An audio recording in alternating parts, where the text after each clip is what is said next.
नमस्कार, आप देख रहे हैं इस वक्त एक न्यूज 24 और मैं हूं आपके साथ अन्य सहाय। देखिए, बड़ी खबर इस वक्त जदयू से निकलकर सामने आ रही है। पहली सूची उम्मीदवारों की जदयू ने साझा कर दी है।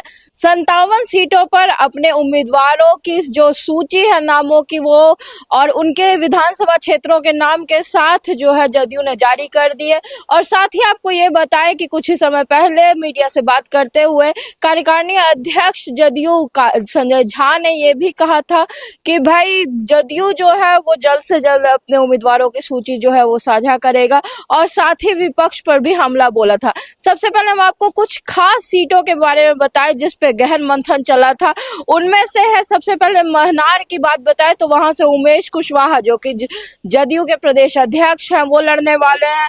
अगर नालंदा जो कि नीतीश कुमार का गांव कहा जाता है, नालंदा की बात करें तो वहां से श्री श्रवण कुमार लड़ने वाले हैं। हरनौत से श्री हरि नारायण। मोकामा की सीट पर जो जद्दोजहद चल रही थी, अनंत सिंह का नाम पहले से ही पुख्ता था, अब उस पर मोहर भी लग चुकी है जदयू के। अनंत सिंह जो है वो मोकामा से लड़ने वाले हैं। अगर मसौड़ी की बात करें तो श्री अरुण मांझी लड़ने वाले हैं। और अगर बात करें सबसे पहले आलमनगर की तो श्री नरेंद्र नारायण यादव यहाँ से लड़ने वाले हैं। इस तरीके से 57 सीटों पर जो है जदयू ने अपनी फहरिस्त जो है वो जारी कर दी है।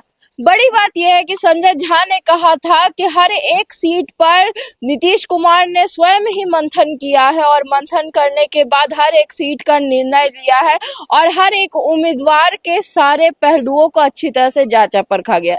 साथ ही साथ उन्होंने ये भी कहा है कि एनडीए में सब कुछ बिल्कुल ठीक है, सब एकजुट है, चाहे वो चिराग पासवान हो, बीजेपी हो, जदयू हो, उपेंद्र कुशवाहा की पार्टी हो, जीतन राम मांझी हो, सब एकजुट है। लेकिन अगर विपक्ष की बात करें तो विपक्ष में अभी कई तरह के दावपेच लगने बाकी हैं। संजय झा ने महागठबंधन पर हमला कसते हुए ये कहा था कि हम तो नीतीश कुमार की अगुवाई में चुनाव लड़ने जा रहे हैं, हमारे उम्मीदवार भी जो है वो सारे घोषित किए जा चुके हैं और हमारे उम्मीदवारों की तैयारी भी शुरू हो चुकी है।